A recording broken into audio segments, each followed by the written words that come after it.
Good evening. I hope you're all having a good Mother's Day. Pretty sure that my missus has not had a good Mother's Day because I've been spent doing this.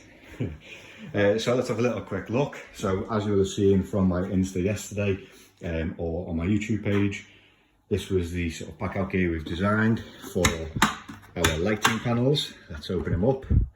If you haven't seen that, check it out. Should be the previous video on this. It's on Instagram TV or it's on the YouTube page. So obviously this is the Milwaukee Packout setup. Clip him off and move him out the way. And here is, obviously looks a little bit older, dirty. I've had this for a long time. Absolutely love it. You'll notice a slight few differences on this though. First of all, they're not usually on it. And some little bolts on the side. Now what are they for? Well, let's find out. We open this up. Now what I want you to remember is this is designed for when we do our lighting and blind panels, designed to be a sort of one-stop shop for everything we would use in here. That's what it is aimed for. So we open it up inside and we've got the rough version of what it's going to be. So what is it? Well, basically it's a cable horse for singles inside. I've set it back because the singles will fit into there and still spin. I am going to take another notch out of here in the centre so that as a sort of emergency cable horse, if we needed it, say going backwards and forwards to the van, if this is on site, we can literally just open it up and we'll drop it into here so you can have your larger 2.5, 1.5, etc. cables in it.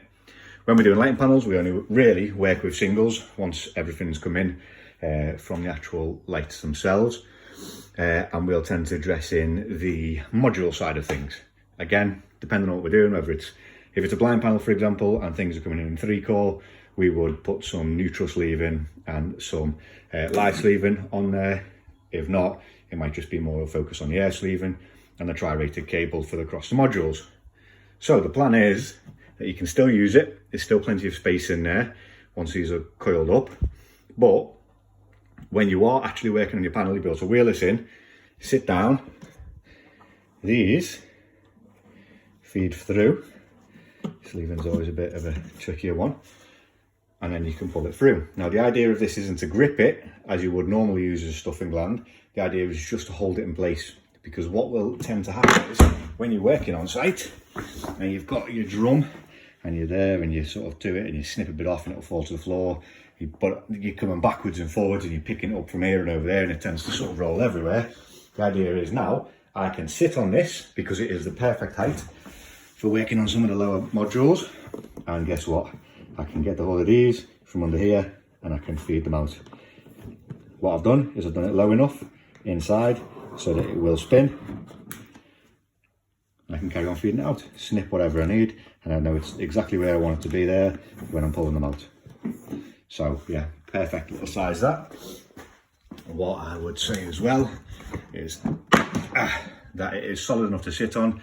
You can fit some more on it, and this is just sort of a temporary what it's going to be like on here, but you get the basic concept. Just wanted to test it'd work. Probably needs going a little bit lower, still a little bit stiff, and especially when I've got a new drum on it, it will sort of sit a bit higher once the lid is down. Basic concept is that we come into site, right, we're doing lighting panels or we're doing blind panels today. We need that one and we need that one. There you go, take it in. If we're not using it for panels and we're going perhaps onto a first fix, easy enough to take out, lift that out, doesn't get too much in the way, and you can still load that up with your tools if you wanted to, so it's not rendered completely useless. Let me know what you think.